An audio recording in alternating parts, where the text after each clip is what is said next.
Hey, I'm Joni, I run Outside of Sound. Thank you so much for downloading the Song Completion Kit. This is a guide that I've put together trying to just kind of distill all of my thoughts about the creative process, getting a track finished, breaking it down into stages so that you can apply some of these ideas and help to bring your tracks over the finish line. This is the first video in a series, and I'm going to be going through all of these stages in turn with one of my own tracks, so you can see all of these ideas put into action and hear it for yourselves. Today I'm just going to kind of give you a quick overview of the entire guide, talk about the different stages, and go through the kind of main tips at the beginning that you should kind of be trying to do at all points in the creative process, the kind of really important stuff no matter where you are. Okay, so here we are going through the PDF. When you download it, it should look something like this. There's also an accessible version available. So the link you were sent to your email should also have a link to the Google Docs version of this, which is just a normal Google Doc with all of the affordances that allows for kind of like screen readers, changing the font size, all of that stuff. So click on there and make a copy for yourself so that you can follow along with all of this stuff, if that's relevant to you. Okay, so let's dig into it. This whole project to me comes down to this bit here. It's about trying to kind of consider your creative process in a way that will lead to sustainable, consistent productivity when you're writing songs. That's the thing that I think I have found most difficult to find in my own creative practice over the years. I think it's only natural that you're going to run into blocks with any kind of creative act, you know, whatever you're making. There are always going to be problems that you need to solve. And I think with songwriting in particular, or producing tracks, or however you want to talk about it, whatever kind of genre world you come from, we tend to get really good at starting tracks. We end up with lots of ideas and lots of loops and lots of projects that have been started, but a vastly smaller number of projects that have actually been finished.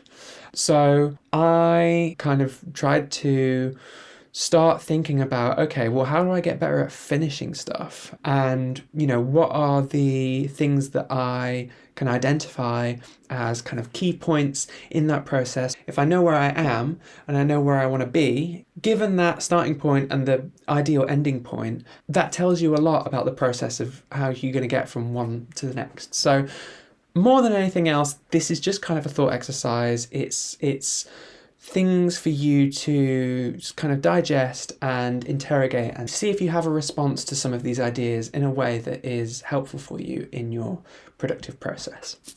So we've got an introduction, some kind of tips here, and I'll go into this and then we'll have a quick overview of the remaining stages, and that's where I'll leave off. And next time we'll pick back up starting from stage one. So how to use this guide then? These tips are really kind of like the main things that I try to do no matter where I am in the songwriting process. The first one being exporting the track at the end of every session so that I've got a document of where the track is at this point in time. So if I'm, for instance, working on something on a Friday evening and I wrap it up and then I'm going to start again and I don't get to it until like the following Tuesday or something, what I will do is on that Tuesday I will get the version of the track that I exported on that Friday evening and I will listen to it outside of my DAW. So I do most of my track writing in either Ableton or Logic. I don't open either of them for this point in the process when I'm starting a new session and I'm going to be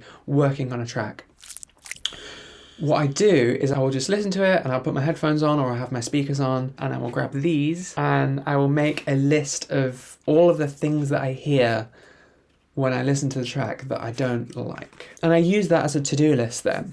So I'm listening through the track, maybe once, maybe twice, just the exported file, and listening, writing down notes of maybe it's, oh, I want to bring the hi-hat in earlier, or the snare drum should come in later, or this entire section needs more energy. Any of these sorts of things, it might be changing notes in a melody or a bass riff or whatever. But I make a kind of list and I systematically go through.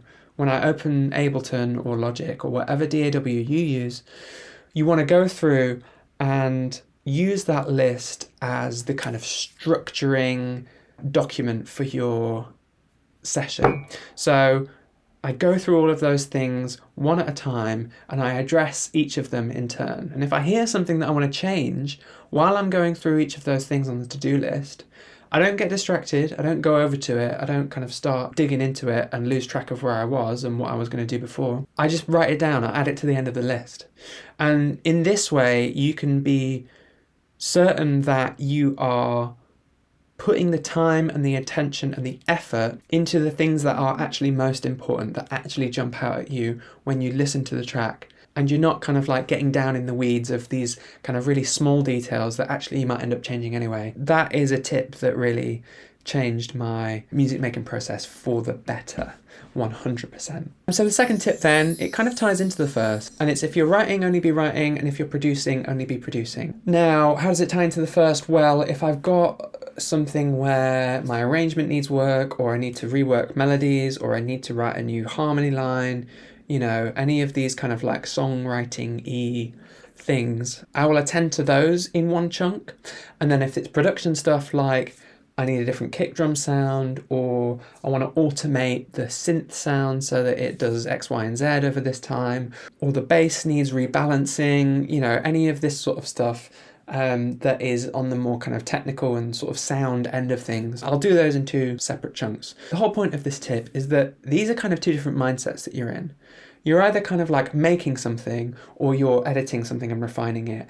And the more you can be in two different headspaces, or actually split that into two different, you know, blocks of time that you're working in, the more effective you're going to be at each of them.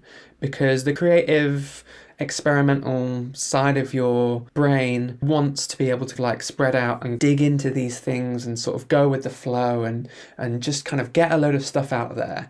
And then when it comes to editing or producing or mixing, any of that sort of thing, you're looking at all of the stuff that is there and you're thinking, how can I make this better? And what are the procedures that I need to take in order to get it to where I want it to be? And I think we need to be able to do both of those things. But if we're bouncing back and forth between them, you know, the editor doesn't really get along that well with the creative, and the creative thinks the editor should mind their own business, and you end up frustrating your own efforts when it comes to the overall effectiveness of what you're doing. And then the third and final one, the ultimate tip, I think, is that when you don't know what to do next, just take a break. You know, if you're listening to it and you're like, I've got no idea where this is going or what it needs next, or I can't possibly listen to this anymore, I think it's rubbish, I think it's terrible, I can't remember what I liked about it in the first place, just take a break. Whether that's 10 minutes away making a cup of tea, or it's spending 45 minutes on a walk, or whether it's you don't look at it for another 3 weeks and you work on different tracks in the meantime. Whatever it is, getting space between you and the thing that you're working on, even if it's just resetting your ears very quickly, or certain tracks. There are tracks that I have worked on that have taken actual years from the starting point to the point where I go back to it and think, oh, okay, I know what I need to do in order to finish this. And that is just a completely natural part of any sort of creative process, I think. So don't be afraid to shelve something, whether it's for 10 minutes or 10 days or 10 months, and just kind of come back to it at a later date. It's really, really important to not spend loads of time listening to the thing that you've got over and over and over, because the more you listen to that specific version of the thing that you've got and you get to know it really well, the more difficult it's going to get to imagine where it needs to go next and imagine how it could be different. So what are the other steps then? There's kind of 5 stages that I've identified. I'll walk you through them very quickly here, and then I will hand off to me in the future, who will actually talk you through stage 1. But we'll go through them very quickly here.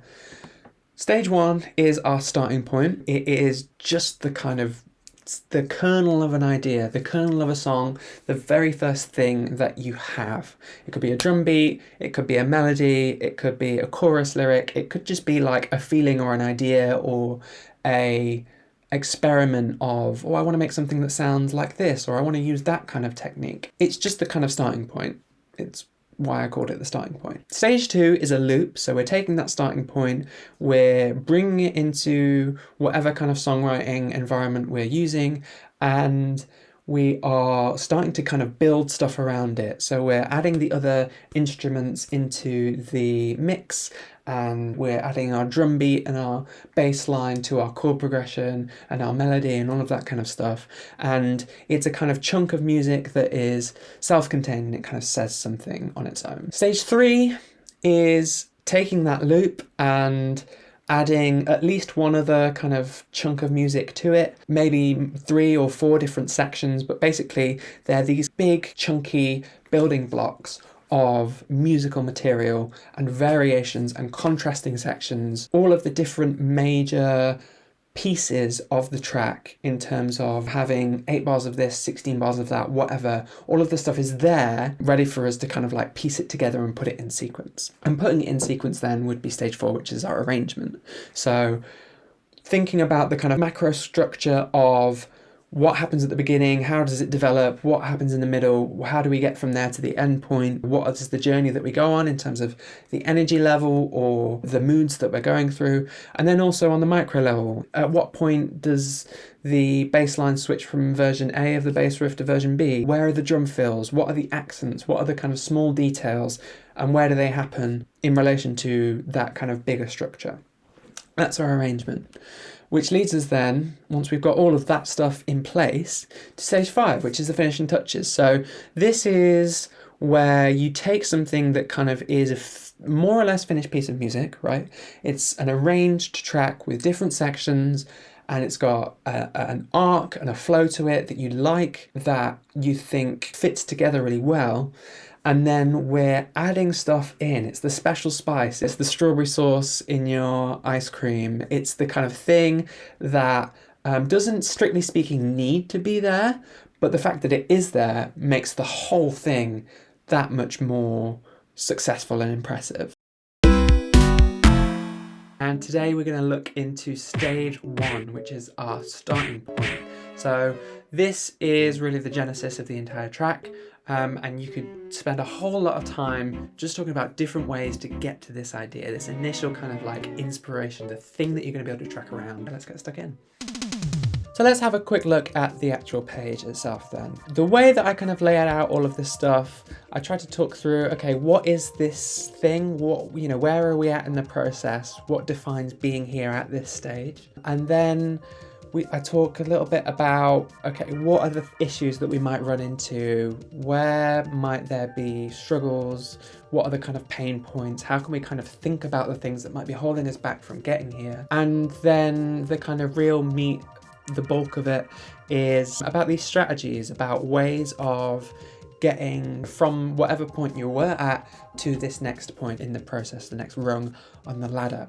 So for our starting point then, we're talking about the very first idea that we have that we're going to build our whole track around. And it could be anything, For me, I work with a lot of rhythmic music, a lot of dance music, and a lot of the time it is a rhythmic idea, whether it's a drum thing or an idea for a bunch of chord stabs or some kind of like raw material that I then kind of build on. But it could be any of a number of things. It could be a chord progression. It could be a load of you might have some synths or some electric guitar and you're just jamming stuff out and you record a load of stuff and then you're going in to kind of edit and actually sort of listen to what you've got and kind of pick out what you actually want to use from it. If you're coming into blocks at this stage in the process, then there's a few things that I've identified you can probably try to do to sort of degunk the gears and just try to move some of that gross stuff out of the system and get everything moving the way it should again. So focusing on enjoying yourself rather than kind of trying to put pressure on yourself to make something that's really cool. I think this is the number one most important thing. When I sit down to make something, to make a track, I always get frustrated. I always run out of steam before I get anywhere that I want to be. And that's just, you're kind of setting yourself up to kind of fail. Maybe you achieve that thing that you wanted to achieve when you sat down, but if you don't achieve that thing, then that's just a recipe for kind of negative feelings, and that's not going to make you feel good about sitting down and actually trying to work on the thing that you want to work on. So trying to get into a zone where you can be playful, you can be experimenting, not kind of judging what you're making, just making stuff and seeing what comes out. And hopefully, if you're having fun, then the process itself is intrinsically enjoyable and motivating.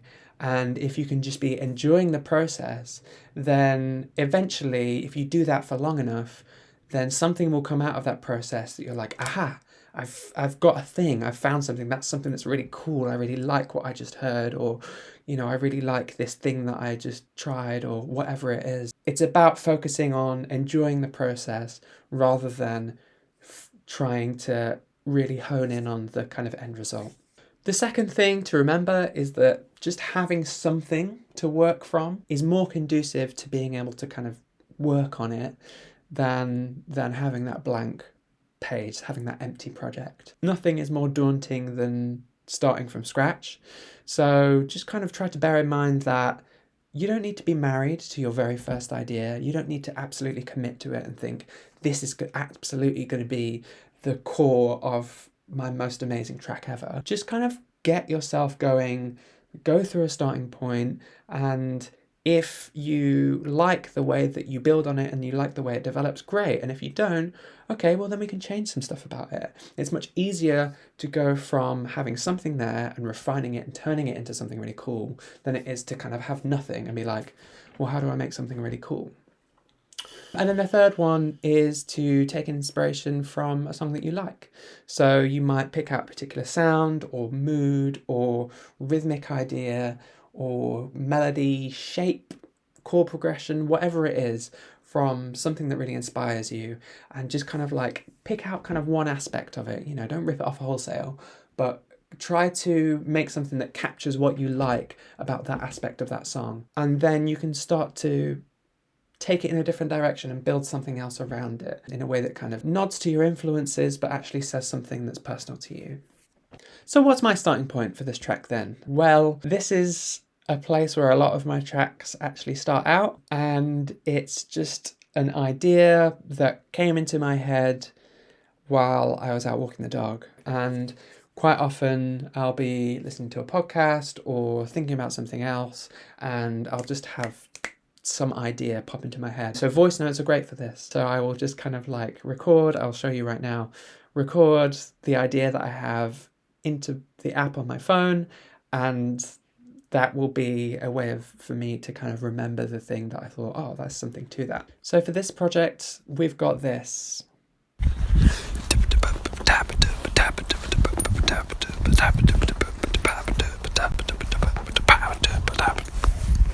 Really trying my best to make as little noise as possible there. But yeah, it's got this kind of like sort of syncopated, kind of shuffly, push and pull kind of rhythm. So that was my starting point, and I transcribed it into Ableton here. All I've got here is a kick drum and a snare drum, because those are the kind of like the two things that I needed to kind of like get this idea down, right? I got the dugga dugga dugga dugga and the ka ka ka. So that's how I'm translating those into the world of actual musical things. And so it looks like this when it's transcribed.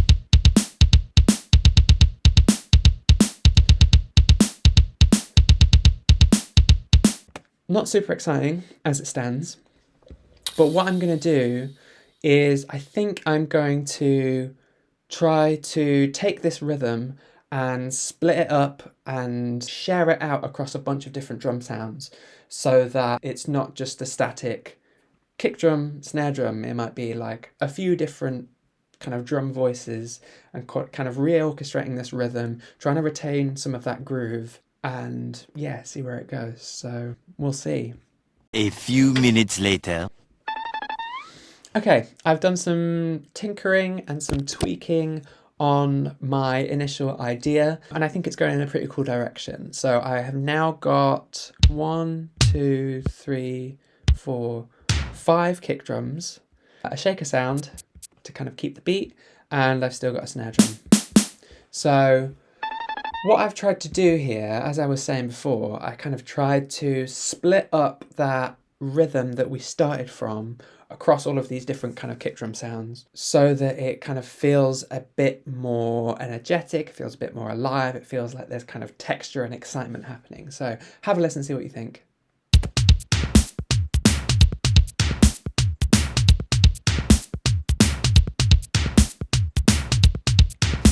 I like that much more. I don't know about you, but yeah, there's kind of some things going on here that I think are maybe worth digging into that aren't strictly related to kind of getting a song completed, but they kind of occurred to me as I was working on this particular idea and I wanted to dig into them with you. So there is this kind of thing going on. If we go through kind of one layer at a time and we just listen to what each of these kick drums is contributing to the overall groove. If I were to drag all of these notes onto the same kick drum track, you would kind of see we end up with our original rhythm again.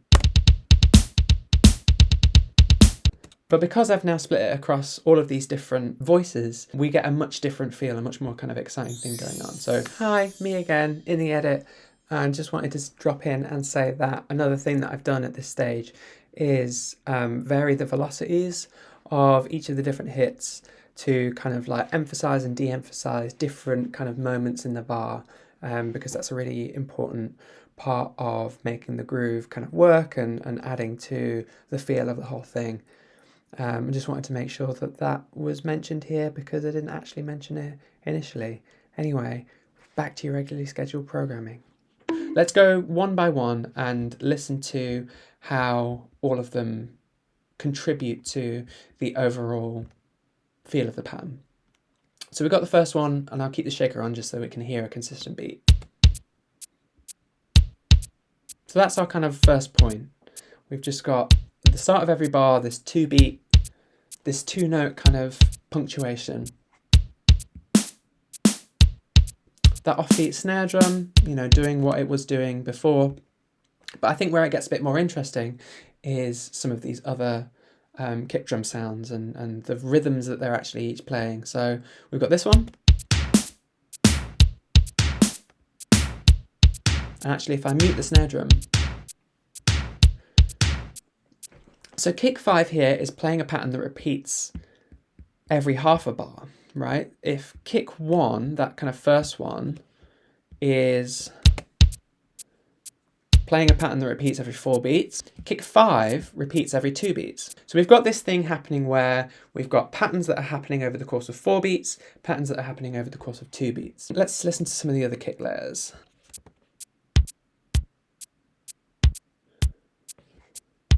So this one here is kind of playing off the main kick, and it's also playing off the snare. So they hit together the first time, and then the second time they're staggered, and the first kick comes before. Layering kick 5 again.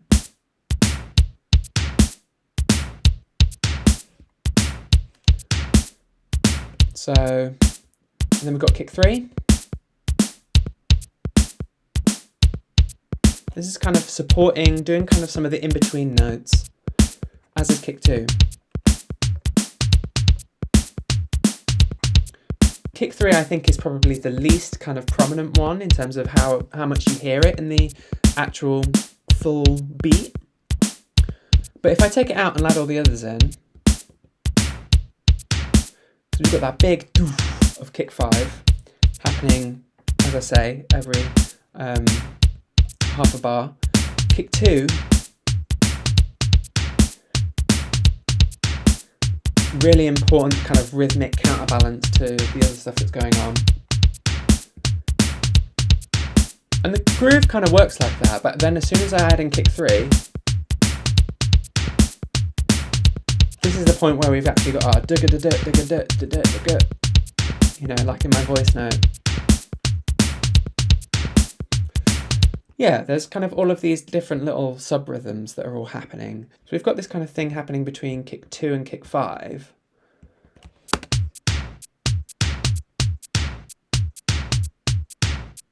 You know, there, just between those two kick drums, that's a compelling kind of rhythm.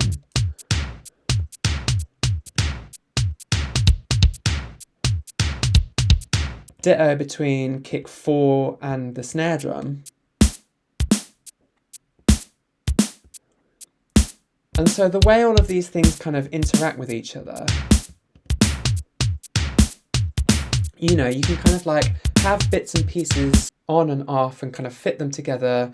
You've got longer loops, shorter loops within those loops, and all of these kind of pairs of voices or different ways that the kind of different drum sounds are interacting with each other that kind of hopefully combine together into like a compelling groove. Let's listen to it one more time. This is my starting point. This is my drum idea. I've got my voice note, I recorded it into my phone, and then I brought it into Ableton and tried to make something compelling out of it.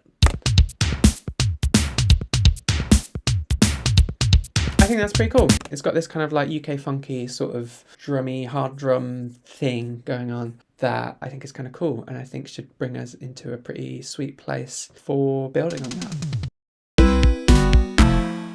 Okay, then we are on stage 2 of the SCK. That is the first time I've ever said that out loud. If you remember last time, we were talking about the starting point, and today we are turning that starting point into a loop, a lovely little self-contained block of music, as I so aptly put it. So this is about taking whatever musical idea we began with and adding other context to it, basically, other musical elements, building new material around what's already there until we've got something that starts to sound like, okay, this is a piece of music. It may be 4 bars or 8 bars or 16 bars. It's just a little chunk of, here's a bunch of elements playing together, they fit together nicely, and it feels like it says something complete. It may not be an entire sentence or an entire story, but it's certainly a phrase or an element that you can use to kind of build that fuller story. So what have we got for our potential blocks then at this stage? Number 1,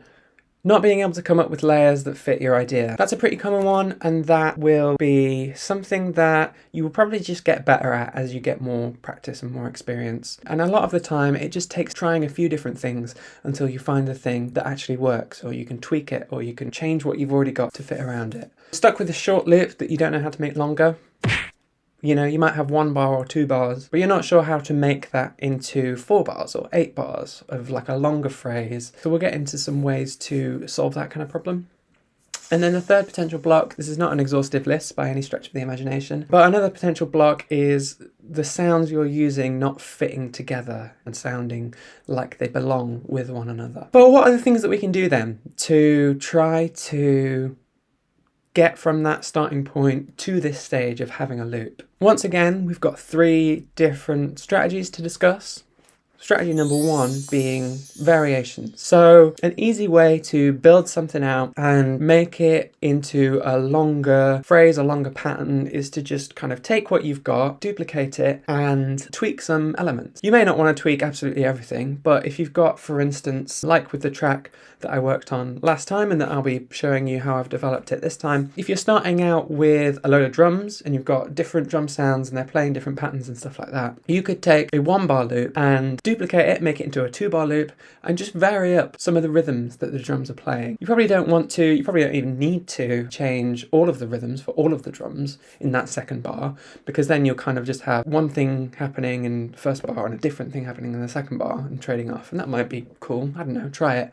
But it's just kind of about making some subtle variations on what we've just heard, so that when the 1st bar comes around again, the brain can kind of like clue into, oh, okay, yeah, we're back in that familiar territory, and then it does this different thing, and then we go back. We're really good at pattern recognition as human beings, and music, particularly dance music, but all kinds of music, are all about identifying patterns, making variations, and giving your listeners some method of interacting with the music that feels kind of fulfilling and engaging. You can then take that technique of duplicating and making variations and do it again, make your 2 bars into 4. You can make a variation of your bass line rather than of your drums. If we think about what we covered last time in terms of the rhythmic stuff, within the bar, having some rhythms repeat over the course of 4 beats and some rhythms repeat over the course of 2 beats. You can do the same thing here with bars and with these kind of bigger phrases, where you can have, for instance, a drum pattern that repeats over the course of 2 bars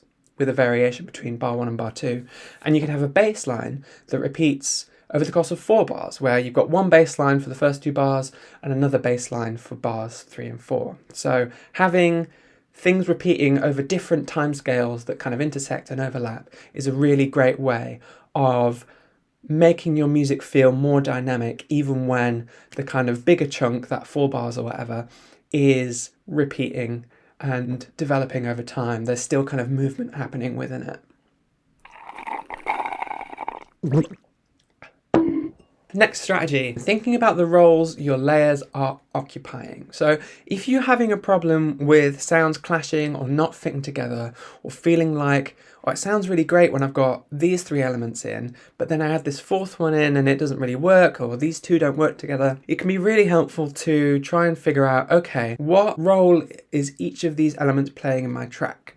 Is it rhythmic? Is it melodic? Is it harmonizing with some melody that I've already got? Is it a sequence of chords that's giving a particular flavor to the melody? Is it really about solidifying the groove, changing things up, keeping people guessing? So thinking about the roles in terms of their musical purpose, but then also in terms of the musical content. So are we in similar frequency ranges or pitch ranges? Have we got too many elements playing in the bass range? Are there too many things occupying that kind of really important mid-range? Are my shakers and my hi-hats and my other cymbals and stuff all overlapping each other and just kind of ruining the groove and not giving me clarity? If you identify that there are either musical roles or musical content that is overlapping between multiple elements of your loop, then try to do something about that. You might trade them off from one bar to the next, or on an 8-bar basis where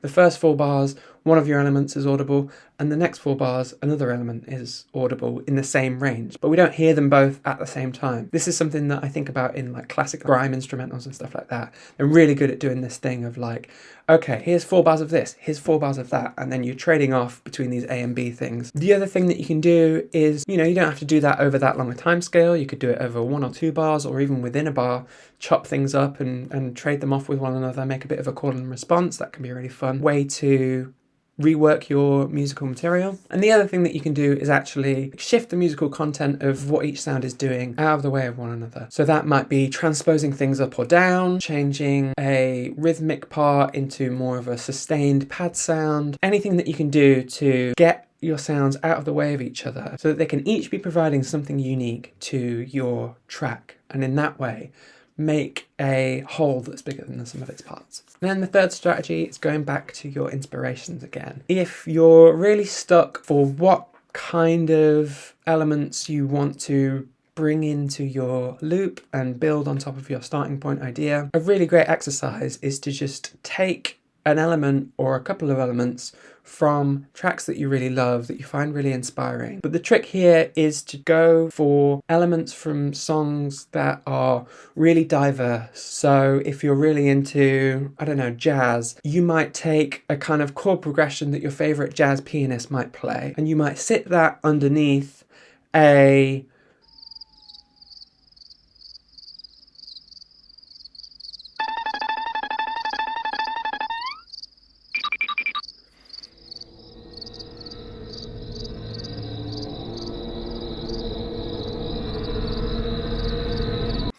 and you might lay that underneath a bleepy techno melody line to recontextualize it, and combine that with a really heavy, woobby dubstep bass, and with all of that have distorted trap drums. I don't know, it could work.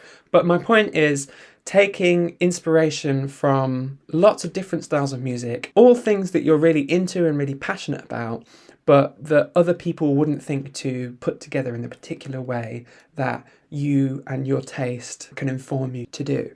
There's a lot of experimentation involved with this, and not everything is going to work together right off the bat. But the whole point of these strategies is to just kind of give you something to think about, something to try, so that you can get into a point where you might hear something and think, oh, actually, I want to go off in this direction, rather than sticking strictly to a particular exercise or a particular technique that I'm setting out here. It's just about getting you in the headspace of making some changes, trying some things, responding to what you're listening to, and hopefully through that getting to a point where you know what it is that you want to bring to your music.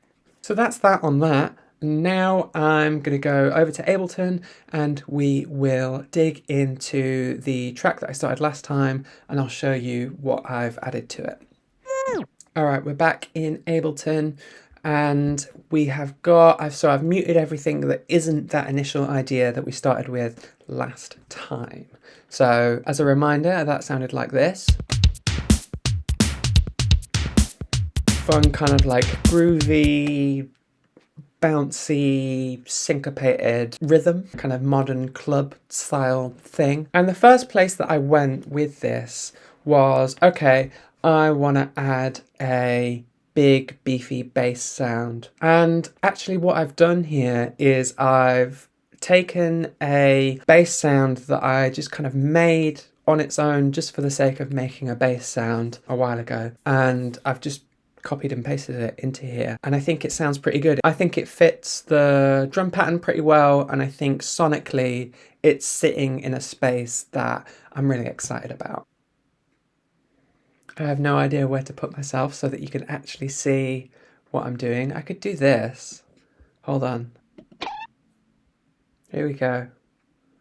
That's better. Now we can see all of the lovely controls of this wavetable patch. Wableton. I'm going to hang out up here like a little bat and just talk you through this patch really quick. Here's what it sounds like.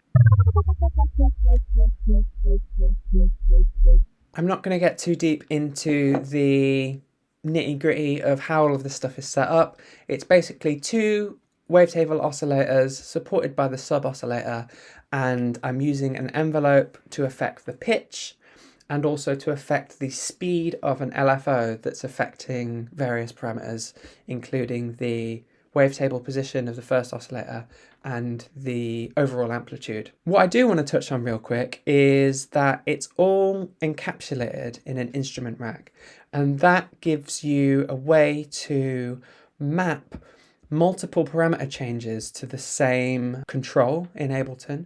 So just by modulating this one parameter here, I'm changing the wavetable position of both of those oscillators there. So that's really cool. And the other parameters that I've mapped here are just ones that I thought were fun to play around with and listen to, that I might want to, when it comes to building out the track and building more variation into it, have easy and quick access to, as a reminder to myself to say, hey, here are the ones that I thought sounded interesting that you might want to play around with and automate. I'll give you a quick listen to what these parameters actually sound like and how they change the sound. So we've got macro 1 there moving through the position.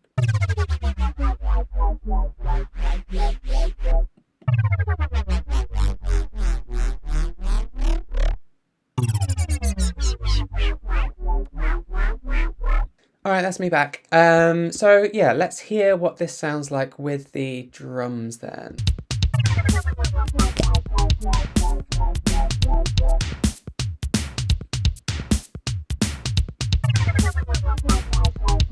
Grooving along. The other thing that I've got here is a slightly longer version of this one note bass line.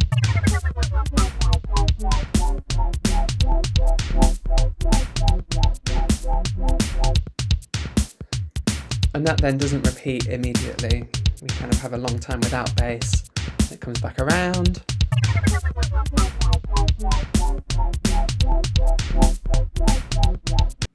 Getting ahead of myself a little bit because that's the subject of the next stage of the kit, but just something that came to me that I wanted to make sure I made a note of, in a way, in Ableton, so that when it comes to that stage, I've got it there and I haven't forgotten about it. So what else is new? Well, we've got some more rhythmic layers. We've got this clap.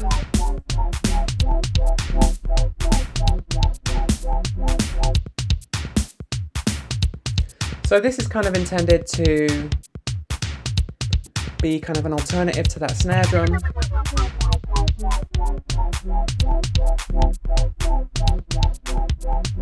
And then we've also got a cowbell.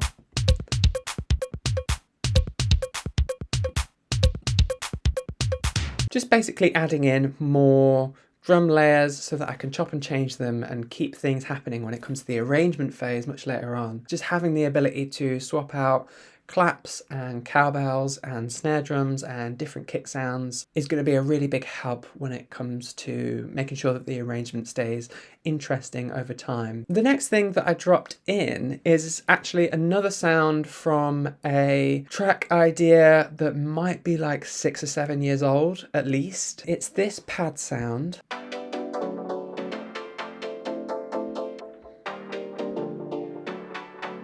Kind of a sampler, changing rate, pitching up and down thing that I really like, and I've always really liked, and I've tried to use it in so many different tracks and it just hasn't fit. I have no idea if this is going to be the track where this works out, but I dropped it in here and kind of liked how it sounded.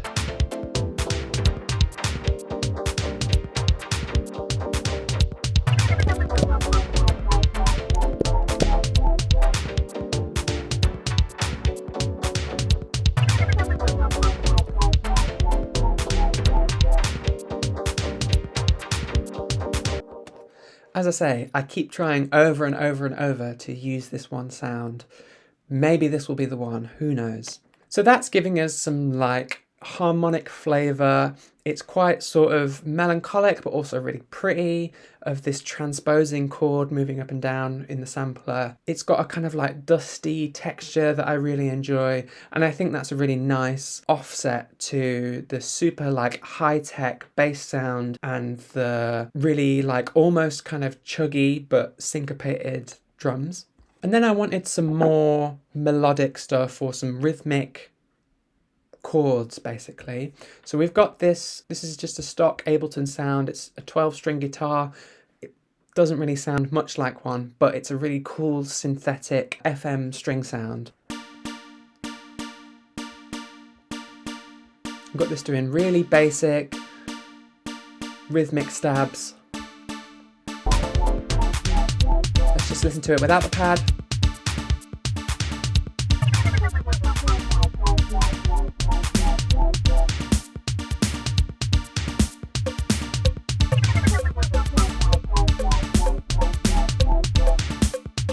Trying to think about what are the things that will help to solidify the groove, give dancers something to lock onto, right? It's this really consistent rhythm, and the notes are changing a little bit from the first 4 bars into the second 4 bars.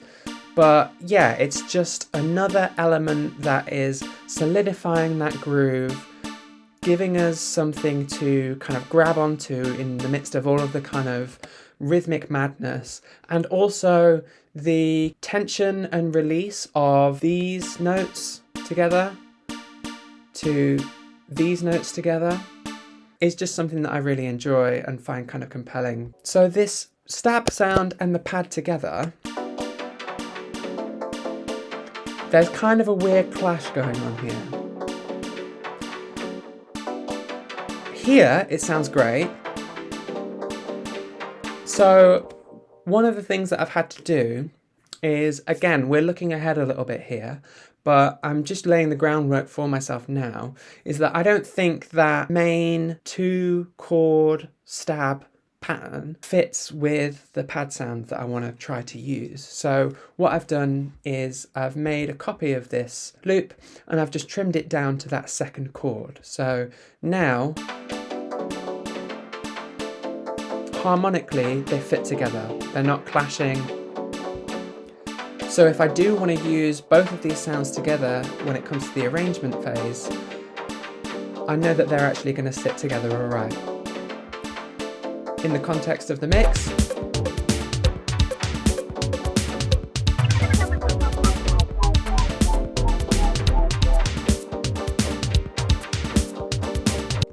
cool. And then the last element then, I'm using a lot more melodic and kind of chord things than I usually do. Maybe that's just the mood that I'm in at the moment. But I wanted another strong rhythmic element because the drums are so syncopated and there's so much going on with them. I wanted something that is just doing every single beat. And I thought, why not make that a melodic or harmonic sound with a chord? This is a preset that I believe came in the probability pack from Ableton. It's using this device here, the probability ARP, but we're just using this chord section of it to kind of get like a nice strum sound going on. I'll let you hear it actually.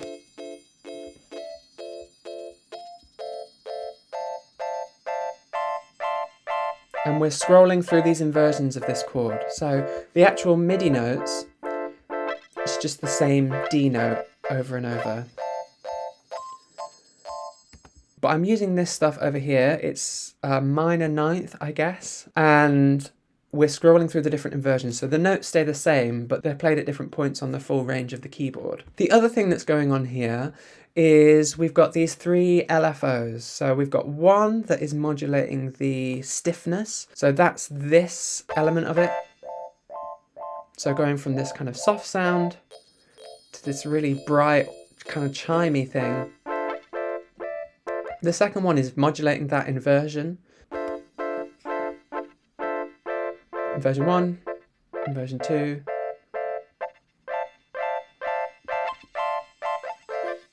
I just thought they sounded cool, scrolling through those. And then the third one is doing very little modulation, but it is just modulating this strum control here. So at 0, strum sounds like this.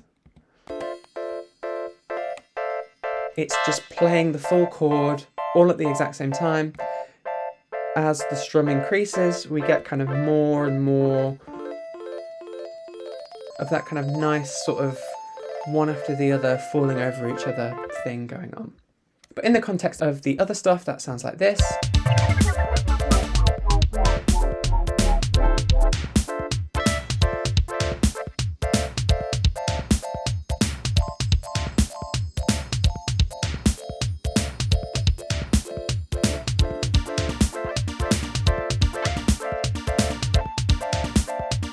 Kind of jazzy, kind of fun.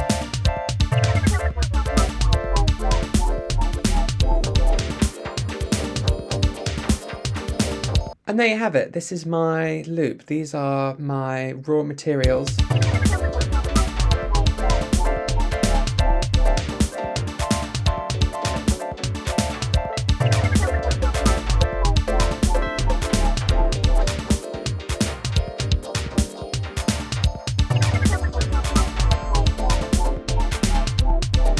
As you can see, I work in the session view here, just with the clips, chopping and changing, auditioning different things. And that's just for my personal workflow. You may find it easier to, if you're in Ableton or if you're in a different piece of software, you might actually lay your loop out, you know, in the timeline view of your 8 bars or 4 bars or 16 bars or whatever it is. That's a perfectly valid way of doing things. This for me just kind of suits the way that my brain works, and I like the flexibility of being able to hear different things with one another without having to drag different clips into the arrangement, into the timeline, and swap them out and stuff like that.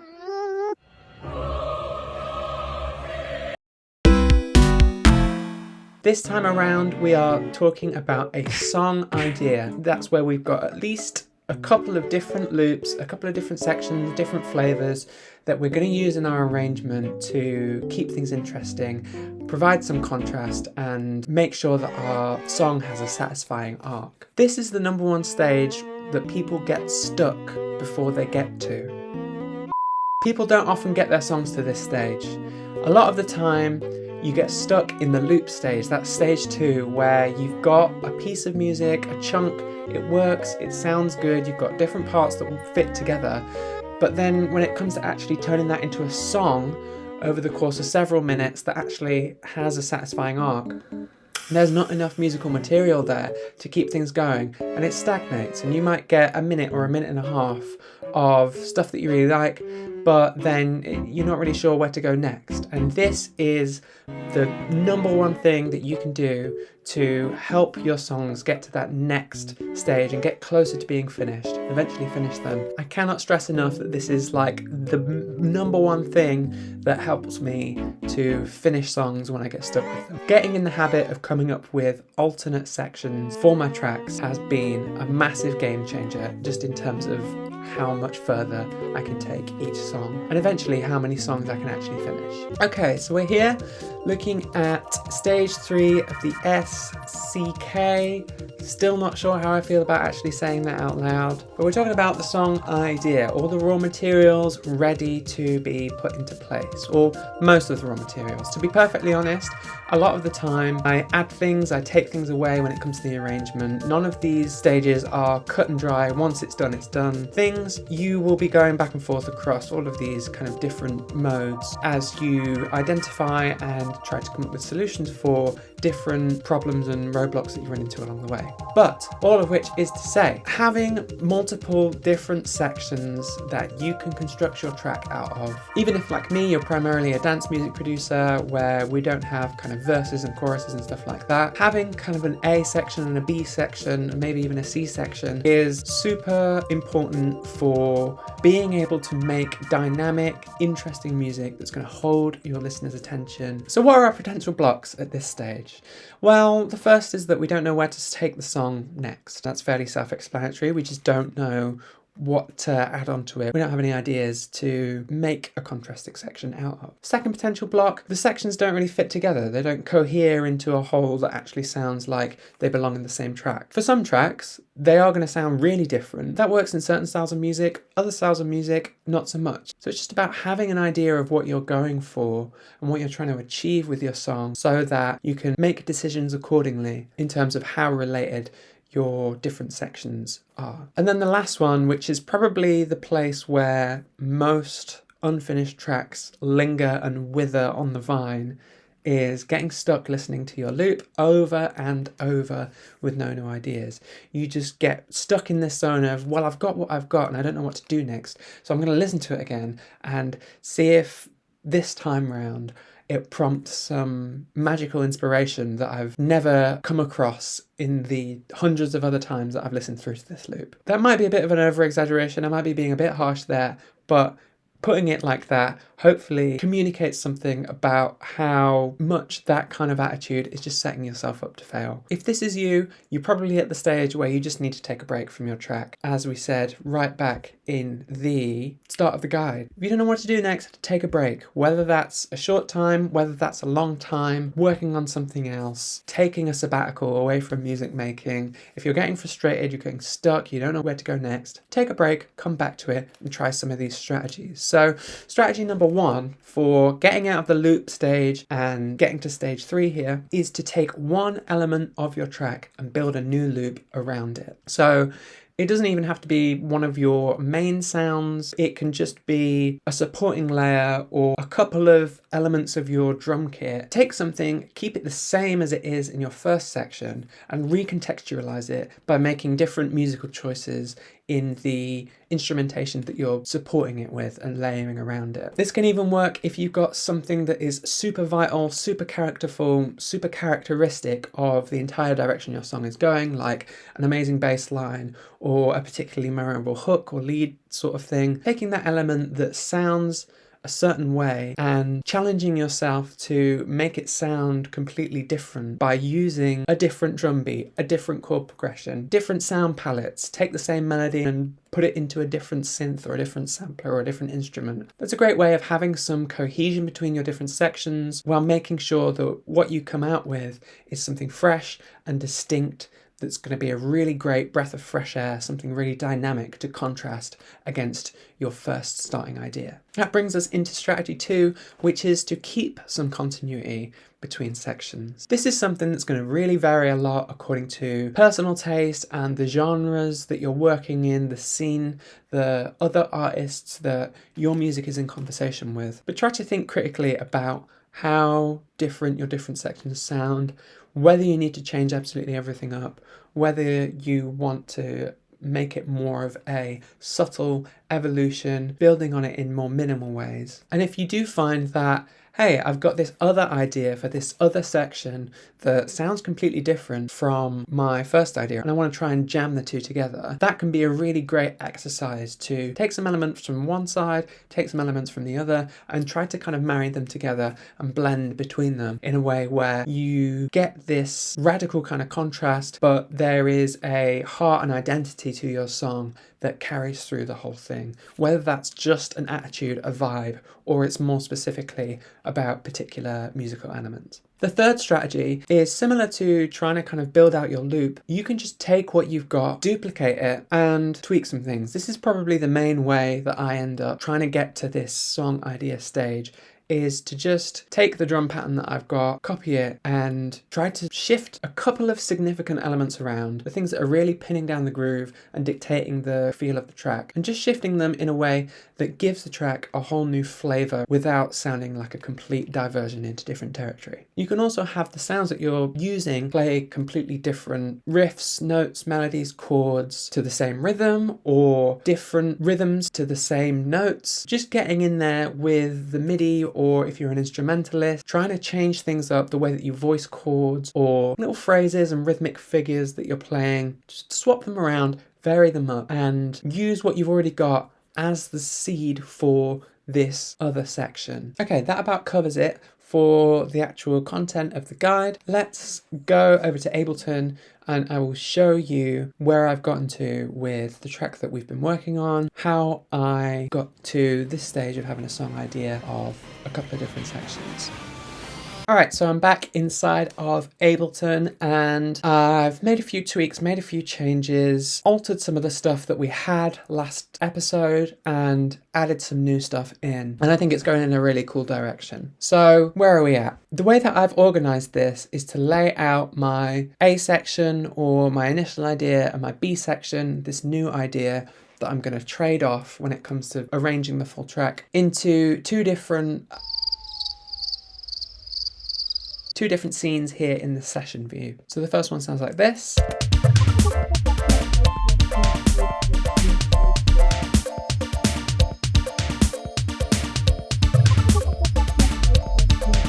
I've made this drum loop twice the length, just so that I can get the cowbell on a... Let's try and hear that a bit more closely.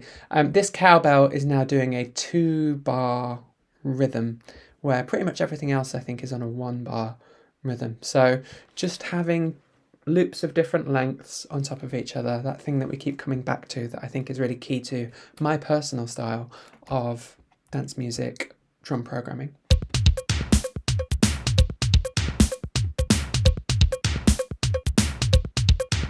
And then you may notice as well there's another whole new lane, which is these two hi-hats.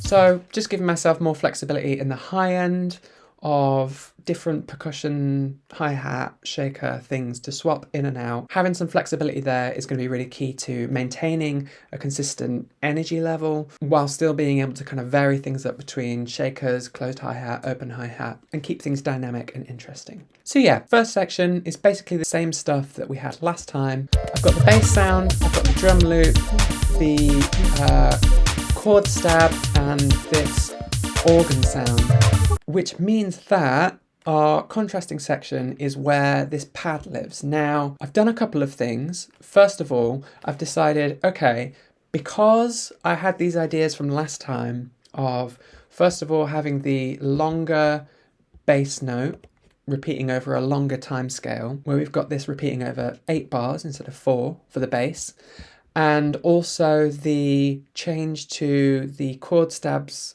FM guitar sound, where in order to make it fit with the pad, if you recall, I made an alternative version of this clip that only has the second chord. I decided, based on those two things, okay, my B section, my alternate section, is going to be based around the pad sound, this longer bass pattern, and the matching chord stab pattern. We're leaving this organ sound in section A, and we're swapping it out for the pad sound. Now, I've also layered up the pad sound. I'll let you hear what that sounds like in a minute.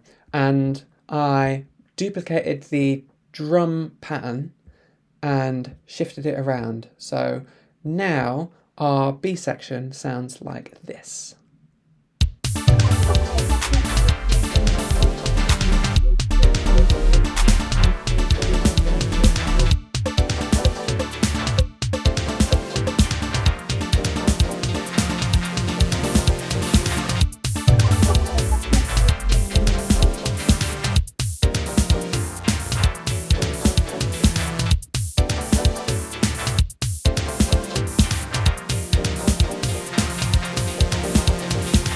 changing up the drums a lot. So if I just play all of the drums at the same time, which we'll get to next time, the reason why I never have absolutely everything playing at the same time. I always hold something in reserve. But just so that you can hear what each of the different instruments is doing, we'll listen to all of the drums in this alternative loop.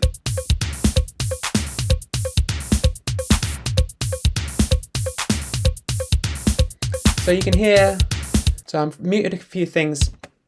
This main kick drum sound is now doing more of a 4 on the floor kind of feel. If you contrast that with section A.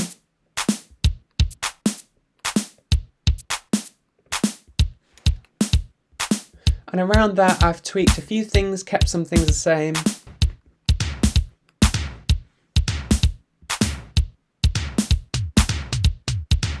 So kicks, these other kicks here are the same.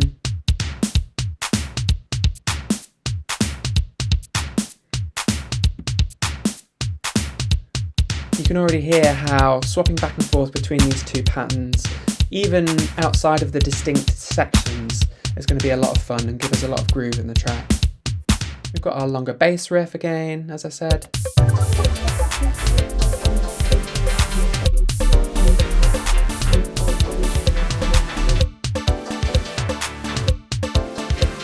And the elephant in the room, massive change to this pad sound. So I made a couple tweaks to this preset as I'd saved it previously. Trying to make it a bit softer, less of a transient kind of da da da da da every time it rotates through the loop. I took this filter delay off because I figured the issue that I found was that this kind of looping sample was confusing the transient information, the really strong rhythmic elements that I was trying to get across in my track. It's obviously a very rhythmically complex track in a lot of ways. So I basically made some tweaks to the sound, the sampling, the effects that I'm putting on after it, just to make it so that we're minimizing that kind of rhythmic confusion. And then I thought I'd like to have like a nice rich supporting synth mirroring these chords that can kind of provide a bit of a bed to this chimey, dusty, textural sampler loop that was what we had last time. So I was just flicking through the core library and going through all of these different sounds. Something that I like to do is to challenge myself to use types of sounds that I don't naturally gravitate towards. So in this instance, that was this. I mean, it's called Chord Anthem Pad. It's a big kind of like EDM sort of maximalist David Guetta, Calvin Harris nonsense sound. But as I say, I like to challenge myself to use different kinds of sounds and try to make them fit into my world. And I think where it's ended up is actually really cool. So another thing that I found was that actually in trying to pump a load of different notes into it, the polyphony on this particular synth is set up to only have 4 voices, and I'm trying to get a lot more than 4 voices out of it. So it ends up having these really cool inversions where it's kind of going up and down the keyboard in terms of the pitch and which of the notes of the chord it's picking out for each. And I think that's just really cool. Added some attack time, as you can hear. That attack time is really key. Having that kind of slow fading in of each chord is, I think, really cool.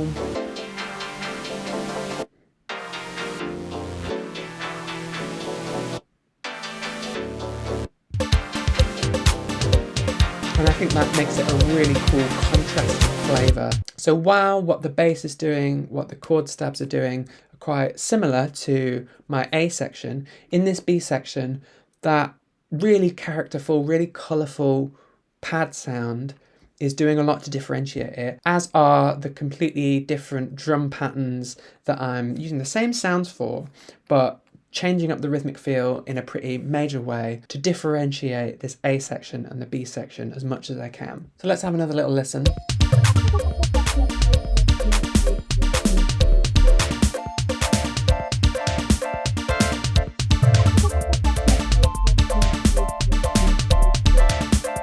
to the B section.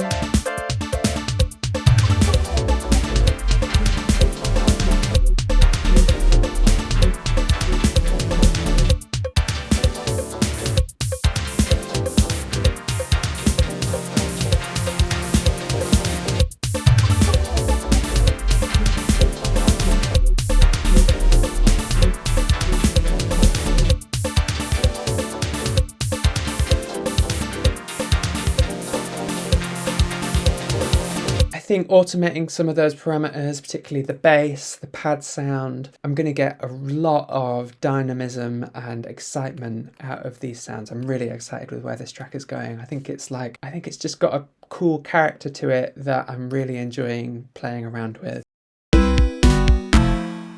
Getting into the stage 4 section of the PDF then, we are at the arrangement stage, a piece of music with a beginning and a middle and an end.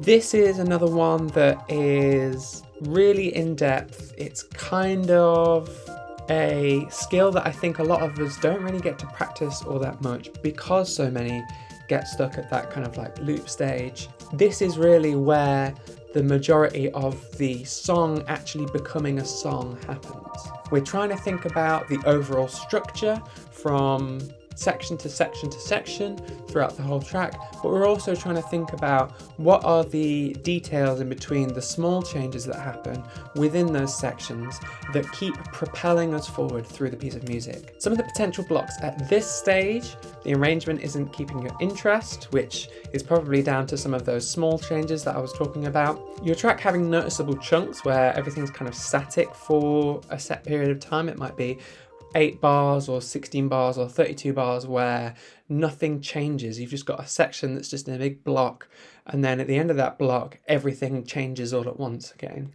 We'll look into how to get around that. And then our third one kind of related to that is our changes being too predictable. As I've said in previous episodes, humans are just really good at pattern recognition, and that can be really satisfying to be able to have an innate sense of when changes should happen, what's going to happen next. And that kind of feeling of satisfaction is a really great thing to try and harness when it comes to making your music really engaging to listen to.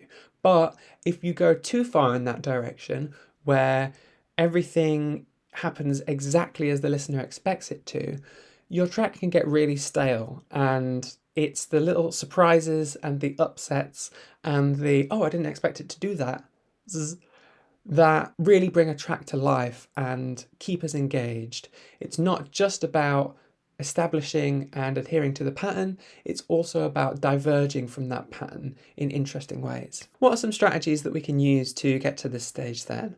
Our first one is to fill your window and then delete stuff. So having that empty project staring us in the face is really intimidating. Having that empty timeline to fill.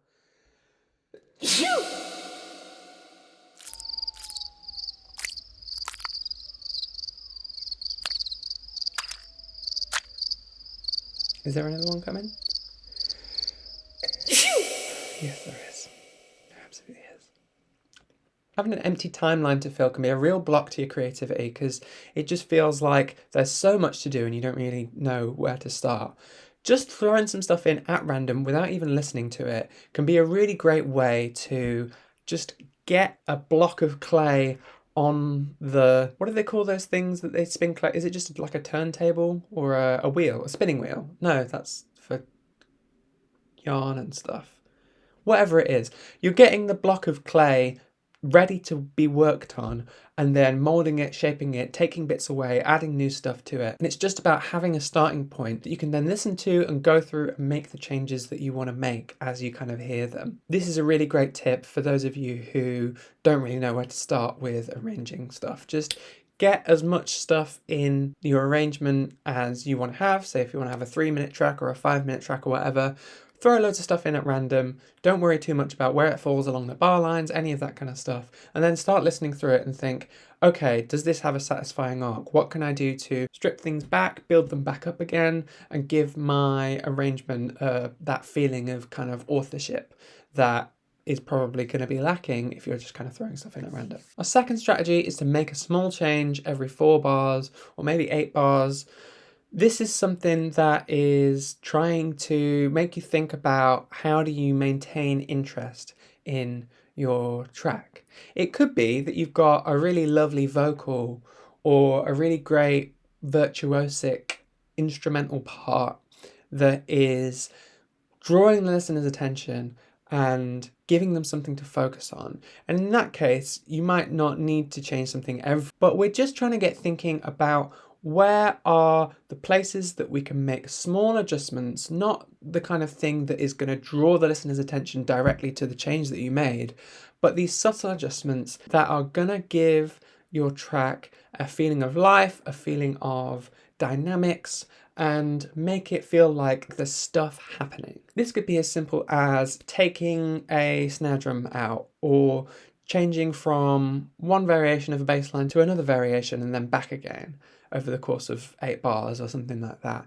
Just making these small subtle changes that don't, strictly speaking, need to change in order for the track to work, but that actually give it a feeling of life and a feeling of interest that is difficult to get when everything is just staying static for big chunks at a time. If you try this and make a small change every 4 bars and it feels like there's too much going on and there's too much chopping and changing, feel free to reverse some of those changes, ignore any of the advice that I'm giving you at any point if what you're listening to and what you're hearing isn't conforming to what you want it to sound like, or the kind of thing that is informing your taste. That's the really important thing here, is to just try some of this stuff out. And if it doesn't work for you, then at least now you know, okay, I've got a strategy in my back pocket and I know why this thing doesn't work, but maybe there's a different way that I can make it work for me. Strategy 3, don't change one thing at a time and don't change everything at the same time. So there's a kind of a 2-part thing here. There's a really common structure to particularly electronic music from producers that I listen to who are just starting out, just getting their feet wet, still trying to develop their musical chops and their production ability, their songwriting ability, and tell me if this is you. Because I suspect either you probably started out making songs like this or you're still doing that, in which case it's absolutely fine, but just have a think about what I'm going to tell you. It's this structure where we start off and we've got one element, and that one element plays for 4 bars, and then we get another element, and they both play together for 4 bars, and then we get a third element, and the tracks all build up. When you're listening to it, you can practically see the arrangement in your head in the DAW, whatever it is, where the tracks build up one at a time, layering up until everything you can hear is in the mix, and then they start to drop out again and they taper off, and that's how we get back down to our ending point. If you're making songs that sound like that, hi, that's how I started too. Don't worry. You're in a really great spot because it means that you're at least thinking about how do I make changes, layer things up, change my arrangement in a way that feels structured and interesting and has a dynamic arc from beginning to middle to end. What I would tell you, if you're one of those people, is to come back to that thing that I was saying earlier, where the pattern recognition impulse is really strong and it can be really satisfying to feel like you know when a change is about to happen and for it to then happen. That's great. But what you also want to do is pepper in some of that variation. So if you're changing one thing at a time, if you only ever change one thing at a time, think about how you can vary that up and make it so that you do have some more dramatic shifts in your music where lots of things change. Maybe it is the case that you need a B section like we covered last time in stage 3, so that you've got more musical material to work with that's going to let you vary things up in a way that's not just adding everything in and then taking it all out. And then also not to change everything at the same time. We're talking here about having that strict, clear boundary line between your A section and your B section, or your verse and your chorus, where, okay, for a pop song, for instance, you might want it to be a fairly clear break between the verse and the chorus. But what if there's some cool element, maybe it's a rhythm that's being played on a percussion instrument, or a little interjecting lead synth line or something like that, that sits across both and is recontextualized in each section to have a different flavour and to play off of the other instruments around it in a really interesting way. But I think this not changing everything at the same time thing is especially relevant if, like me, you make dance music, because if we're trying to maintain a sense of rhythm, of groove, of continuity to keep people dancing, then having massive dynamic shifts can be a really interesting moment to try and harness on the dance floor, but it might also have the opposite effect to what you intend, where people can hear there's one thing happening for a while and then another thing happening for a while. And if you don't do something to try to keep things interesting within those chunks and then to maintain some continuity from one to the next, that can get just as stale as having the same thing for a really long time. It being too predictable, whether that's on the small changes level of one thing happening at a time or on the big changes level of everything happening at the same time. And then my last strategy, which is maybe the most important lesson I ever learned when it comes to arrangement, particularly for dance music, particularly for instrumental music, electronic music, never have every element playing at the same time. So why would you not want to do that? Well, if you've got every single element in your track playing at the same time, all of your drum layers, all of your synths, your guitars, your whatever it is that's making up the entirety of your track, if you've got everything in at the same time, the only place that you can go from there is to take something away and lower the intensity. That's fine if what you want to do is have a really intense moment and then strip things back and go down an energy level. But if what we're trying to do as dance music producers, instrumental music producers, any kind of genre where playing with the energy levels is something that you want to do really intentionally, if you hold at least one thing in reserve at all times, you've always got a different card to play where you can take one thing out and add a different thing in, and then take another two things out and add another one thing in. If you can chop and change and never give the full picture away, you've always got something dynamic and interesting. And crucially, you're able to keep things at the same energy level throughout an entire section of 32 bars or 64 bars or your drop or your build up or whatever it is. If you're trying to maintain a certain energy level for a certain part of your track, you need to have at least one or two things that you can swap in and out and not give the whole picture away, so that you can have those changes, have those things happening every few bars, have those small, subtle shifts happening within your track without kind of arranging yourself into a corner where you have only one direction to go, which is less intense, when actually what you want is either to maintain intensity or build even more intensity. That's something that I think is really, really key, and I'm going to show you how I use it right now as we get into the Ableton kind of follow along portion. So I hope you take some of this stuff on board, because I think all of this stuff is stuff that really informs my arranging process. Like I say, this is probably the most labor intensive part for me of making a track and trying to make sure that everything works. So hopefully that gives you a little bit of an insight into how I go about these things, and you're going to get even more of an insight as I actually dig into stuff now. Alright, so here's our first check-in. I wanted to just kind of show you my starting point. I'm starting out in the A section, and I've just kind of blocked things out in a very rough way. So I know that for my style of music, what I like to have is 32 bars of an intro. That's about a minute of music. So that's time for the DJ to mix out of the previous song, mix this song in, and then after 32 bars, that's when the bass comes in and things kind of get going proper. So in this beginning section here, I'm trying to just build up from, not nothing, but from, a strip back point, so that we can kind of like have a build of intensity that gets to that kind of point where the bass comes in and things have an impact. At the same time, I'm trying to provide lots of rhythmic information for the DJ to latch onto in terms of making it mesh with the previous track, and also for the dancers as well, to kind of get a feel for where things are going. So this is what I've got so far.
I've just left that there as a note to myself to say, okay, here's where I want to bring those stabs back in with the 2-note chord pattern.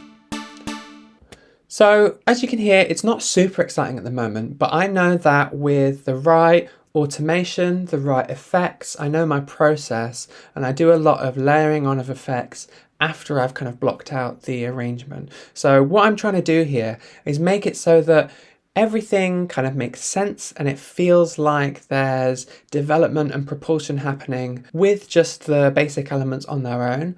And then as I kind of start to layer in more of those effects, make some of those changes, that's where the track really starts to come to life and makes sense and things kind of lock together. I've just now, while I'm listening, decided that I want to bring that snare drum in earlier. You can hopefully kind of see and hear how I'm trying to kind of change something, maybe not every 4 bars, but at least every 8 bars, where I've got new things coming in, things leaving the mix as well as things coming in.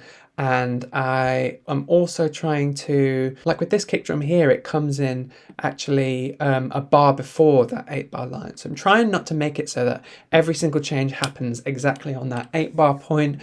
We're trying to keep things interesting in various different ways. So I'm going to do some more work on this and I will check back in with you momentarily. All right, so it's about 45 minutes since I finished recording that last section.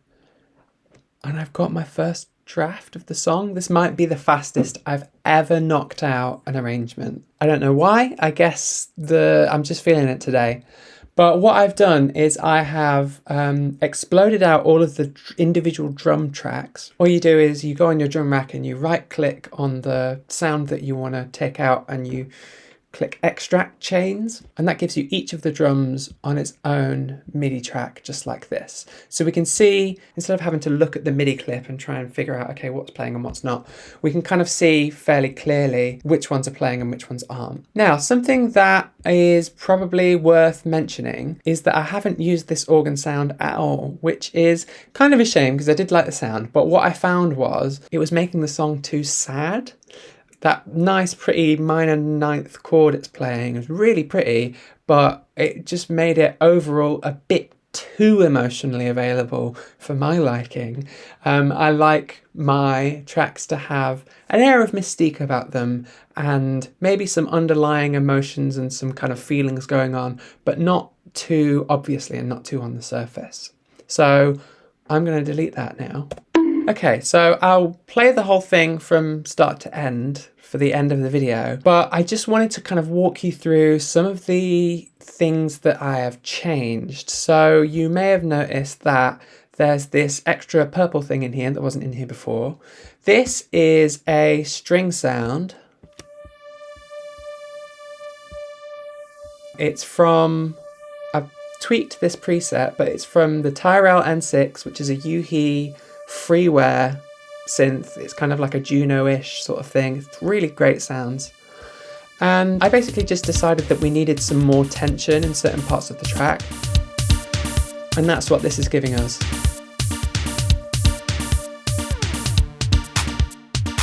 So that's one thing to note. The other thing is that I've kind of split up this pad sound here. So to walk you through the overall structure of my arrangement here, it's about a 6-minute track.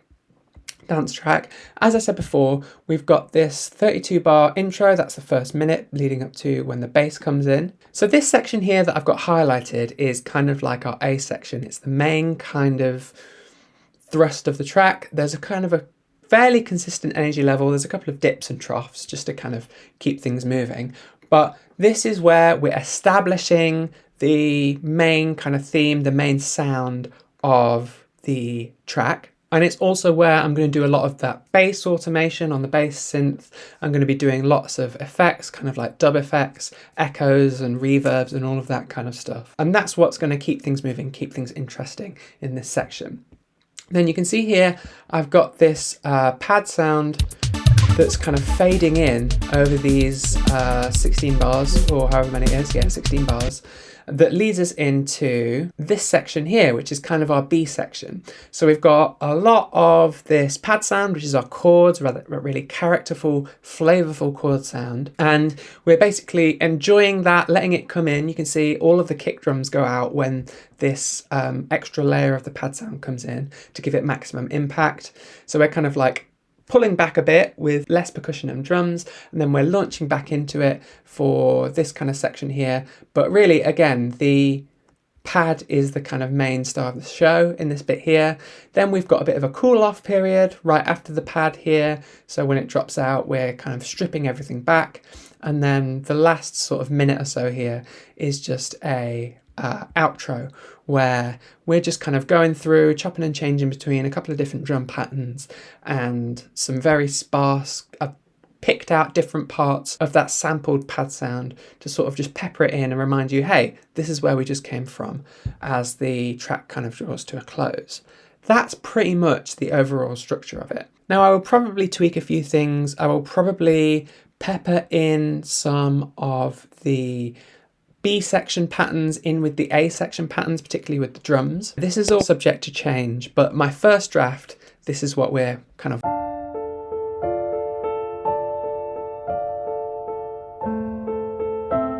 working with. A couple of things to note then. These kicks here, thinking through the kind of groupings of my drums in terms of the role that they occupy in the broader context of the track. So I've got the kick drums. You can see there's a couple of sections where we've got all the kick drums in at once, but they're doing a lot of changing, a lot of chopping in and out. Similarly, I would group together the snare and the clap and the cowbell.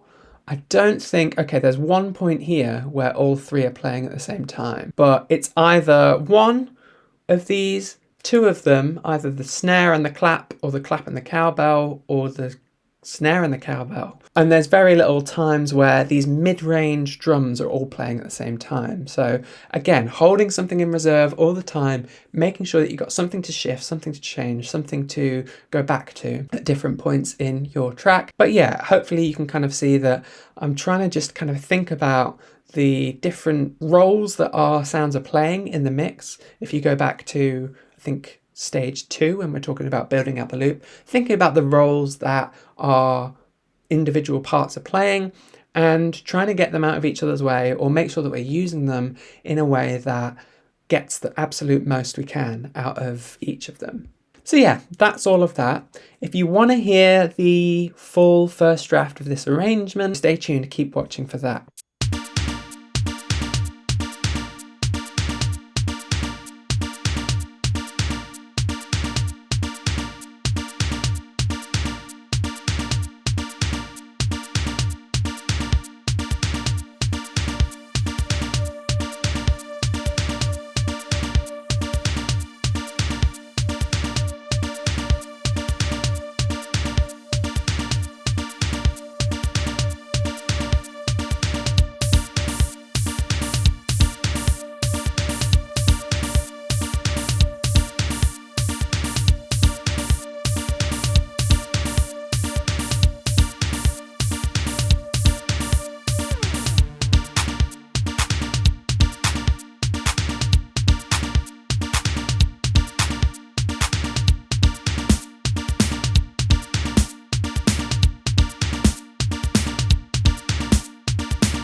Okay, here we are, stage 5 of 5, finishing touches. So we, at this point in our songwriting process, have finished the arrangement. You've probably iterated a couple of times.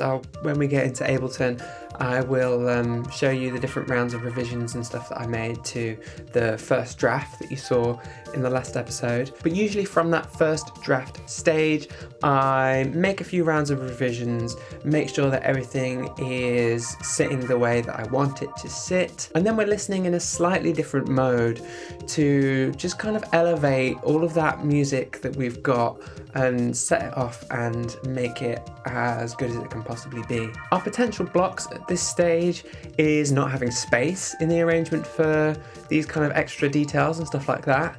We might not be sure when in the track to add in extra elements, like what points are going to be appropriate or where to emphasize or de-emphasize different parts of your track. And the third one is new sounds not fitting the rest of the track. So we'll go straight into some strategies for actually addressing some of those problems. The first one, and we covered this right in the very first episode of this series, is to listen through to your track and make notes. I've got my cool notepad. I listen through, again, same with the revisions on the arrangement, listening through to just an exported file, writing different notes with different timestamps, making these tweaks, listening for, oh, it would be really great if there was more of a build up into this transition from one section to another, or there might be a time where it feels quite static and you want things to kind of groove along for a while, but your ear is kind of wandering, your focus is sort of drifting away. So maybe there's something that you could sprinkle in there to add some interest and just kind of grab people's attention again, and while you're kind of still developing that particular vibe. I think listening to the music that you're working on outside of actually doing anything to it, such a massive help in terms of actually knowing what the next steps to take actually are, and that's as true here towards the finish line as it is at any other point in the process. Clearing some room in your arrangement. This is kind of like a dual purpose thing where we are making changes to how our tracks are arranged, what voices are playing which parts, in order to create more space for unique moments, but also moving those different parts around, changing the arrangement in those ways, itself creates new points of interest and different anchors for the listener, different inflections, variations on a theme, different vibes for the same musical material. So it may be that you need to take some stuff out, one that differentiates it from other sections, other points in your track, and two, that can then give you room, if you feel it's appropriate, you may not even need to, but if you feel it's appropriate, that can give you room to fit something new in there, a one-off sound that you don't hear anywhere else in the track. Our third strategy, this is something that is super helpful if you can't figure out how to make sounds to fit the rest of your track. Resampling your existing elements is a really cool and fun way to get new layers for these kind of one-off effects and finishing touches that sound like they're a part of your track but bring it into a slightly different world. So we're talking here about recording some element of your track and putting some processing on it, delays or pitch shifting or different weird spectral things, anything that you can think of to throw at it, and recording it and resampling it over and over and over, stretching things out, adding longer tails on stuff, reversing things, all of these really fun, creative exercises to play with sound using source material that's already in your track and already belongs to the world that you've created sonically. That's one that's really fun. And then our fourth and fifth kind of play off one another, and it's just about how much we fit into the track. But our fourth strategy is don't just add flourishes at the ends of phrases. You want to kind of pepper these in interesting places. You don't want it to be entirely predictable when, aha, there's going to be a new sound. Right, we're reaching the end of this 16 bar section. Here comes another cool riser. Or we're reaching the end of these 8 bars, going from the first half of the verse into the second half of the verse. Here's a fun reverb swell or something like that every single time that section rolls around or that phrase ends. Cut them in at weird points and do stuff that might initially feel unnatural and see if you can make it fit and make it work. Because the whole idea with this kind of approach to trying to finish these things off and add finishing touches that make things interesting that I'm trying to convey here is that we want unexpected and exciting things to happen when we listen back to the track. And if you're kind of too predictable about the way that you apply these special unexpected touches, they stop being unexpected. Which brings us to the final one, don't overdo it. You don't need to be doing this all the way through your track. For certain styles, it'll be more appropriate than others, as you'll see when we get into Ableton. I really like to bring a dub reggae kind of approach to my tracks, so I'm doing a lot of reverb sends, delay sends, automating different effects and stuff like that, but that's not appropriate for every style of music. And even when I am working with my material in that way and performing throughout the entire length of a track with effects and production stuff, I almost always cut a load of the stuff that I record out, because if there's too much going on, there's too many of these layers and one-off sounds interjecting into the flow of the music, it starts to just really detract. It becomes muddy or unclear, or you're kind of stepping on the toes of the musical ideas that you spent so long developing. So all this is about is making these really fun offsets and contrasting elements that allow the core musical material that you've written to really shine. And it's very easy to overdo it. So do be aware of that. And one massive tip that probably should be in this guide somewhere, but it's only now that I'm talking things through at the end of this whole process that I've come across this one. So this is a freebie for all of you, a special bonus if you've watched the video series, but actually listening through to your music and responding to every element and asking yourself, does this need to be here? Is a really good thing to get in the habit of doing, because if you are in any way doubtful or unsure about an element, take it out. Remove everything that isn't serving a purpose in your track, because if it's not serving a purpose, if it's not functional, if it doesn't communicate with the rest of the music in some way or provide some kind of important function, even if it's a very subtle function, but if it's not providing some kind of function in your track, whether that's a vital thing or a very subtle thing, then it doesn't need to be there. Just get rid of it. Your track will be better for it. And that's obviously very true of these finishing touches and special things. So try not to overdo it is our fifth and final strategy for this stage. So let's hop over into Ableton and I will show you what I've been working on. Actually, before we hop over into Ableton, there's something that I wanted to show you. So these are the revisions of the track that I've been working on that I've gone through. So it looks like we've gone through 1, 2, 3, 4, 5 rounds of revisions. There might have been a sixth one in there somewhere where I was naughty and I didn't actually export it and do it outside of Ableton. But yeah, so each of these is an exported file from the end of a session that I then start the next session by listening to, going through with my notepad and just writing everything out and getting stuff going that way. This is kind of key to the process. It's the most time-consuming part. It's not particularly interesting to cover in a video like this, but all I'm doing, I'm using all of the stuff that we've talked about so far, particularly that stuff about the arrangement, and I'm listening through to my track and reflecting and thinking what needs to happen at each point in this process for this to become a finished piece of music. So there's been some tweaks to the arrangement. I've been doing these revisions while I've been adding the finishing touches and automation and all of that sort of thing as well. So it's really when stuff starts to get into a timeline that this sort of iterative writing lists and making to-do lists and making all of these revisions process starts to happen, and it's going all the way through to the finished article, which we now have, not there, here. So besides the arrangement stuff, again, I've made some tweaks, but it's overall pretty similar to what you've seen before. What are the things at this stage, the finishing touches, that are going to build on the skeleton of the arrangement, flesh it out and bring it to life? Well, the first and probably the biggest thing, there's kind of two big things.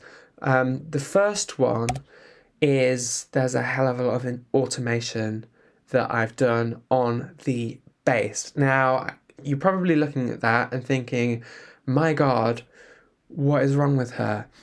But in my defense, all of this was performed in a couple of takes. I did some minor editing here and there. I use a MIDI controller and I map the synthesis parameters to the faders here. You can see stuff changing. And I just let the track play and record the automation in and play around with it, react, respond to what I'm hearing. And that is a really fun, hands-on way that I like to add interest and dynamics and just kind of weird wobbliness to my synth sounds. And that's also the process that I use for dubbing when we get to that with effects and stuff like that. So I'm going to play a bit and we're actually going to hear what that sounds like now.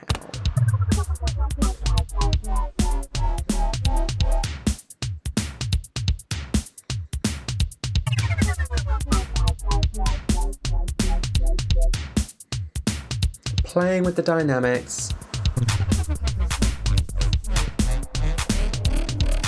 morphing that sound.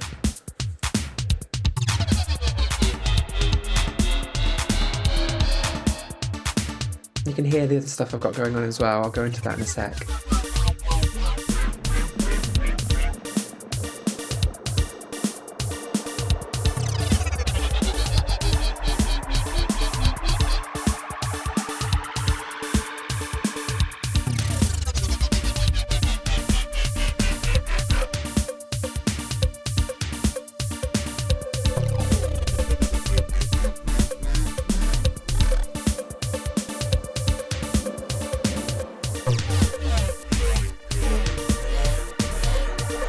It's fun watching the wavetable kind of change and screw around.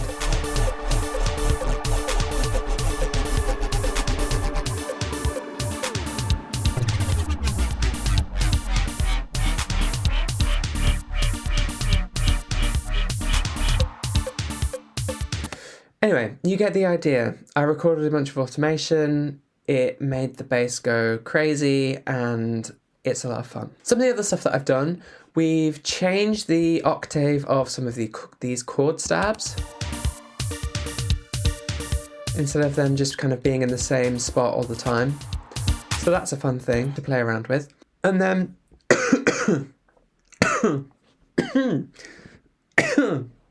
chokes on own saliva. The good and the just were like gold dust in the city. I had no illusions. I was not one of them. I was no hero. Just me and the gun and the crook. My options had decreased to a singular course. And then the other big thing that you probably noticed while I was kind of playing that bit is all of this stuff. So what I have done, as I was showing you before, I've used the MIDI controller and I've mapped it to a couple of different effects. Now, at the time of recording, I have an active UAD subscription because they were doing like a really good deal of like 3 months for 99 cents or something like that. So I'm making full use of that. I've got this Lexicon Reverb unit that I'm using.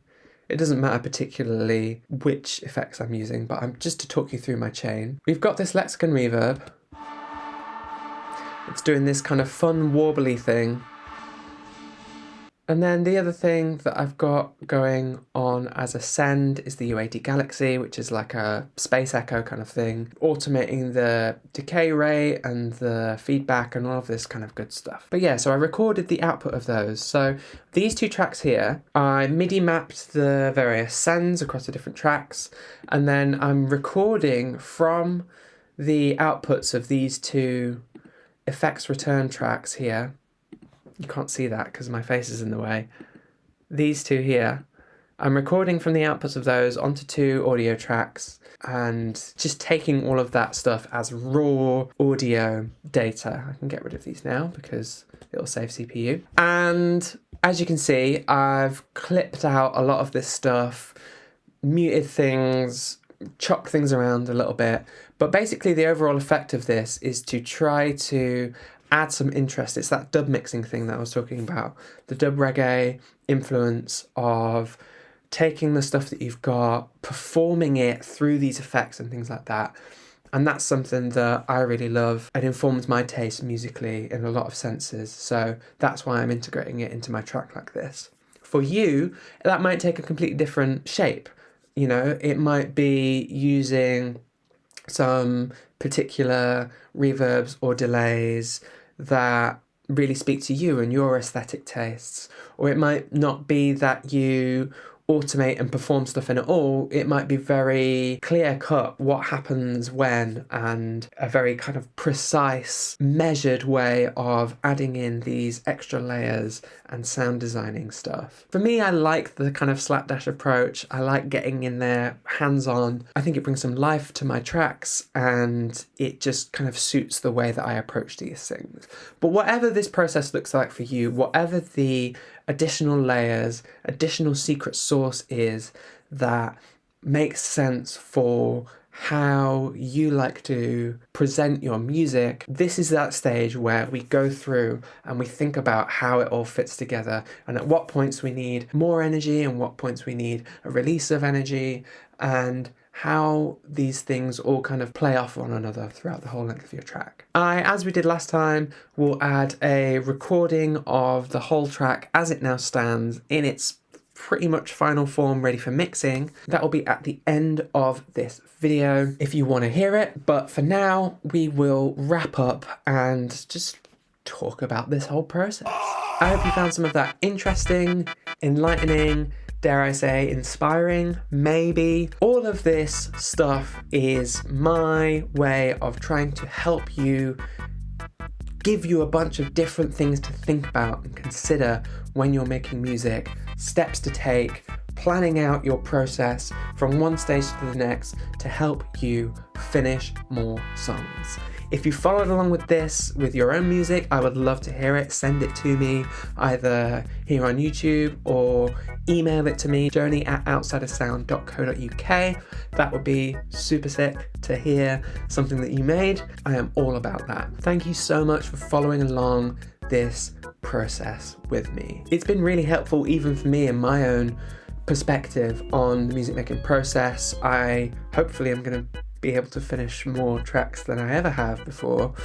And case in point, I've already done one. We've put it together over the course of these videos, from the very early stages all the way to now this finished track with all of the musical material there, ready for the next stage of the process, which is a more production focused one.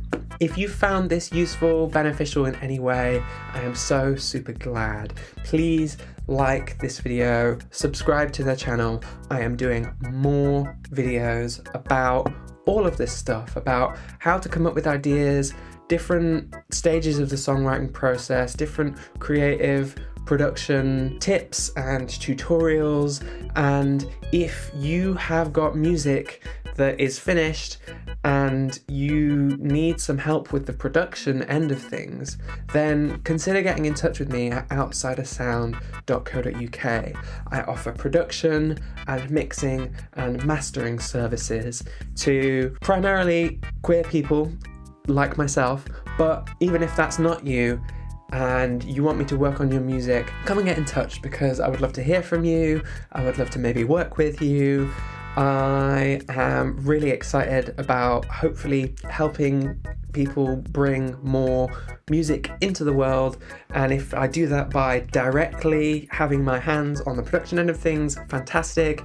If it's just through the PDF and these video guides, then that is also fantastic. If you would like to hear me mix this very track that we've been working on throughout the course of this video series, that will also be a tutorial series that will be available for purchase from outsidesound.co.uk. I'm going to put some different bits of that up here as a kind of taster so that you can hear and see what that actually sounds like and looks like, and if that might be something you're interested in. But for this more technical, sound-oriented, production-oriented stuff, that is something that I am happy to provide more materials for. That's kind of the next step in this process, and it's something that's a bit more involved, but if it is relevant to you, then come and check that out, because I am really excited about that series, walking you through the entire mixing process of a weird fruity dance music track like the ones that I make. That's enough from me. I feel like I've done like a lot of kind of sincere chat here at the end of the series. I'm clearly feeling quite emotional and suddenly reflective on everything. As we record, it is the beginning of the new year, and I am just gearing up to get everything launched with Outside of Sound and the website. So yeah, I guess I'm in that mode of being a bit rambly, a bit emotional, and not a lot of joking around. But sometimes that's what life gives you. Stick around if you want to hear the finished version of our song. I haven't actually given it a name yet. It needs a name at some point, but have a listen to that at the end of the video. It's 6 minutes or so if you're into it, and you can go all the way back to that first video to see where we started and compare it to where we ended up, and trace every step of the process through the song completion kit and the 5 stages that we've gone through from germination to fruition. That actually is a coherent plant metaphor. I didn't even realise I was doing that. Anyway, love you lots. Take care. Bye for now.